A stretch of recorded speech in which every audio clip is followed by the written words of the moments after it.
Bienvenidos a la economía de Deutsche Welle, soy Juliana González. Jerome Powell se enfrenta a una encrucijada económica mientras se prepara para hablar en Jackson Hole este viernes. El presidente de la Reserva Federal pronunciará un discurso quizá el más importante de la pospandemia, por lo menos de los últimos 2 años, mientras la inflación se enfría y el crecimiento se mantiene, pero el debilitamiento del mercado laboral amenaza con interrumpir el aterrizaje suave. En esta jornada, la bolsa de Nueva York terminó a la baja, afectada por un aumento de la prudencia entre los inversionistas antes del discurso del presidente de la Reserva Federal. El mercado, que apuesta por un recorte moderado de las tasas de la Fed, lo espera en septiembre. ¿Será posible entonces que la economía estadounidense mantenga el impulso y consiga un aterrizaje suave? Lo analizamos nosotros con nuestro colega, el periodista Argemino Barros, quien nos acompaña desde Chicago. Argemino, te saludo con mucho gusto, pero cuéntanos, ¿qué se espera que diga Jerome Powell en su discurso de mañana? Hola, ¿qué tal, Juliana? Bueno, pues como corresponde a su puesto de alta importancia en la economía, Jerome Powell dará un discurso muy cauteloso, transitará una línea muy fina, pero probablemente sugiera que la Reserva Federal va a volver a bajar los tipos de interés. Es el consenso del mercado, lo que esperan los economistas. El debate está en hasta qué punto será un recorte de 1/4 de punto o de medio punto. Y es que la Reserva Federal ha estado siendo criticada en las últimas semanas por posiblemente no haber actuado con la suficiente presteza para reactivar un poquito la economía después de mantener los tipos de interés en máximos de los últimos 20 años. Porque los últimos datos afirman que la economía puede estar atorándose un poco, sobre todo en el mercado laboral. Ahora mismo el paro en Estados Unidos es del 4,3%, hace un año era del 3,5%. Veremos también qué nos dice el dato del paro próximo, que es el 6 de septiembre. Esta próxima reunión de la FED, donde habría el recorte de tipos, se va a celebrar justo después, entre el 17 y el 18 de septiembre. Argemino, bueno, pero esta reunión anual en Jackson Hole no es nueva, se celebra desde hace más de 40 años. ¿Cuál es en realidad la importancia de este encuentro? Bueno, es importante. Se considera esta reunión de Jackson Hole como el comienzo extraoficial de la temporada de la economía. Inicialmente era una reunión dedicada a la economía agrícola, organizada por la Fed de Kansas, y en 1982, por iniciativa del presidente de la Fed entonces, Paul Volcker, empezó a ser un análisis económico global. Estamos hablando de una media de 120 participantes anuales, muy exclusivos, economistas, banqueros centrales del mundo entero, de Europa, Reino Unido, de Japón, y también un selecto número de periodistas, algunos ministros de Economía, etcétera, etcétera. Y es una reunión que un poco plantea cuál es el paisaje económico. También es importante porque a veces las predicciones se cumplen. Por ejemplo, el año pasado Jerome Powell sugirió que no tocaría los tipos de interés y se ha cumplido. Los tipos de interés no han sido tocados desde el pasado mes de julio. El año anterior, en 2022, Jerome Powell también mandó un mensaje relativamente claro diciendo que haría lo posible para limitar la inflación, y eso hizo. Hubo 2 grandes aumentos de tipos a continuación. Así que, en resumen, veremos a ver qué nos sugiere Jerome Powell mañana. Sin duda estaremos súper atentos a ese paisaje económico que nos pinte Jerome Powell. Muchas gracias, Argemino Barros, y muchos saludos hasta Chicago. Un saludo de vuelta, Diana. Y la expectativa ante las palabras de Jerome Powell ya se hace sentir también en la Bolsa de Valores de Sao Paulo, que cayó este jueves un 0,95% y rompe así una racha de ganancias en 11 de las últimas 12 jornadas. Y los últimos 3 días, además, había batido su récord de cierre. La evolución se atribuye a la expectativa de que la Reserva Federal de Estados Unidos comience a reducir los intereses, algo que podría favorecer la llegada de capitales a mercados emergentes como Brasil. Al mismo tiempo, el Banco Central ha dado señales de que mantendrán los esfuerzos en la lucha contra la inflación. El presidente del Banco Central, Roberto Campos Neto, aseguró que la entidad no descarta subir los tipos de interés en su reunión de septiembre si lo considera necesario. Y es por eso que nosotros nos vamos hasta Brasil, donde vamos a conectar con el periodista, mi colega Marcelo Silva de Souza, para entender precisamente las claves de este momento de la Bolsa de Sao Paulo, la más importante de América Latina. Marcelo, me alegra mucho saludarte, pero cuéntame, más allá de esas expectativas que genera el próximo movimiento de la Reserva Federal de Estados Unidos, ¿cuáles son esos otros factores que motivan los buenos resultados de la Bolsa de Sao Paulo? ¿Qué tal, Juliana? Una pequeña luna de miel, según califican algunos analistas, este movimiento en la Bolsa de Sao Paulo, que claro, se beneficia de este mayor apetito al riesgo global por la inminencia de cortes de tipos en los Estados Unidos. Hay que recordar que la Bolsa de Sao Paulo había tenido una de las peores performances entre los emergentes y las principales bolsas del planeta en el primer semestre del año, con una caída de cerca de 6%, y esto hacía que esta bolsa fuera vista como una de las más baratas en este momento. Pero hay otra serie de factores que han estimulado esta alza, este quiebre de récords por 3 días consecutivos. El primero tiene que ver con mejores expectativas de crecimiento para el Producto Bruto Interno de Brasil.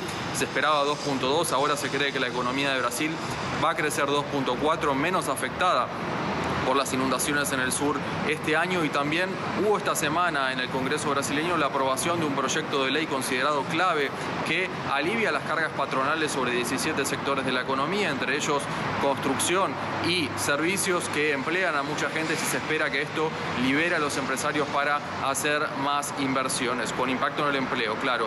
Por último, hay que mencionar también unas declaraciones de las autoridades monetarias del Banco Central que se mostraron esta semana más comprometidas con el curso y con una mayor cautela para decidir sobre el futuro de la tasa de interés aquí en Brasil. Marcelo, sin embargo, hay un tema que preocupa y son esas expectativas de la inflación que parecen deteriorarse. La inflación, se dice, ya tocó el techo de la meta prevista para este año en 4,5% y el Banco Central podría aumentar esos tipos incluso en la próxima reunión de septiembre. ¿Están los inversores ignorando por el momento esta posibilidad? Bueno, es sin duda un movimiento contraintuitivo, porque cuando se habla de subir tipos, inclusive tipos que han sido pausados en este ciclo de cortes, la bolsa está respondiendo positivamente, y esto tiene que ver en parte con la mira hacia la sucesión de la autoridad monetaria. Lula da Silva tiene que elegir al próximo presidente del Banco Central para 2025. El hombre apuntado es Gabriel Galípolo, es el director de política monetaria, y esta semana se mostró firme, ha dicho que no le temblará el pulso para subir los tipos, lo que de alguna manera dota de una pátina de blindaje de interferencia política para la autoridad monetaria a partir del año próximo. Marcelo, muchas gracias por estos interesantes análisis y hasta una próxima oportunidad. Y nosotros vamos ahora con un resumen de otras notas económicas de la jornada. Los precios cayeron en México en la primera quincena de agosto. El índice nacional de precios al consumidor bajó al 5,16% interanual. Sería la segunda quincena en la que la inflación se desacelera, aunque los precios siguen estando por encima del objetivo que persigue el Banco de México. La institución volverá a reunirse en septiembre para tomar una decisión sobre los tipos de interés. El gobierno canadiense impuso un arbitraje para acabar con la huelga en la red ferroviaria iniciada este jueves y que afectaría a los casi 10,000 trabajadores de trenes de carga. La red de trenes transporta mercancías por un valor de unos 730 millones de dólares al día. La discusión se centra en la firma de nuevos convenios colectivos tras meses de negociaciones infructuosas. El nuevo gerente de Starbucks, Brian Nichols, quien empezará funciones el 9 de septiembre, ha sido duramente criticado porque sus planes privados no van con la filosofía de la compañía, puesto que Nichols recorrerá 3 veces a la semana los 1.600 kilómetros que separan su casa de California de la sede de la compañía en Seattle en el avión de la empresa. Y nos vamos ahora a Ecuador, que lleva varios años apostando por la minería para reducir su dependencia económica del petróleo, aunque el país está aún lejos de gigantes del sector como Chile y Perú, líderes mundiales en la producción de cobre. El actual presidente ecuatoriano, Daniel Noboa, está redoblando la apuesta por la minería pese al rechazo de muchas comunidades indígenas. Ahora la compañía china ecuatoriana Ecuacorriente anunció una fuerte inversión en los próximos años en Mirador, el que es desde hace algunos años el primer proyecto minero para la extracción de cobre a gran escala. Esta era una imagen poco habitual en Ecuador hace algunos años.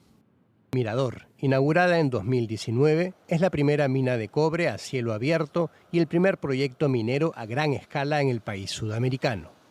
Los operadores planean ahora aumentar fuertemente la producción.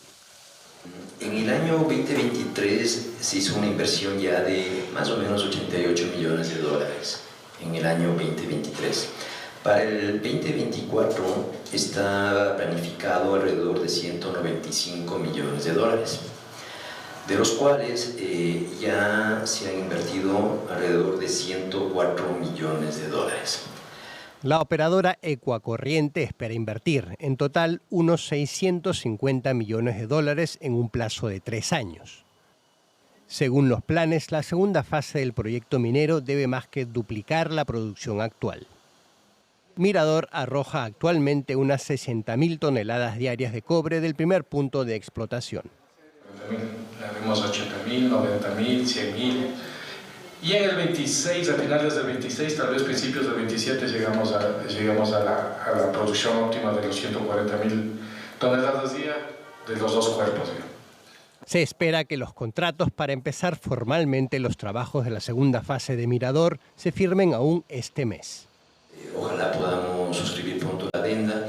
El Ministerio de Energía y Minas ha indicado que para este mes ojalá se pueda finalmente suscribir esta adenda. Mirador es un proyecto desarrollado con participación de China, que lleva años ampliando su presencia en Sudamérica con grandes inversiones. Ecuador ha apostado en los últimos años por la ampliación de la explotación minera para diversificar su economía. Aunque se estima que el país posee grandes reservas mineras, está lejos aún de Chile y Perú, los primeros productores de cobre del mundo. En el país andino, sin embargo, la apuesta por la minería también es controvertida. A comienzos de julio, representantes de comunidades indígenas protestaron en Quito para rechazar la adjudicación de áreas para la minería en sus territorios sin una consulta previa.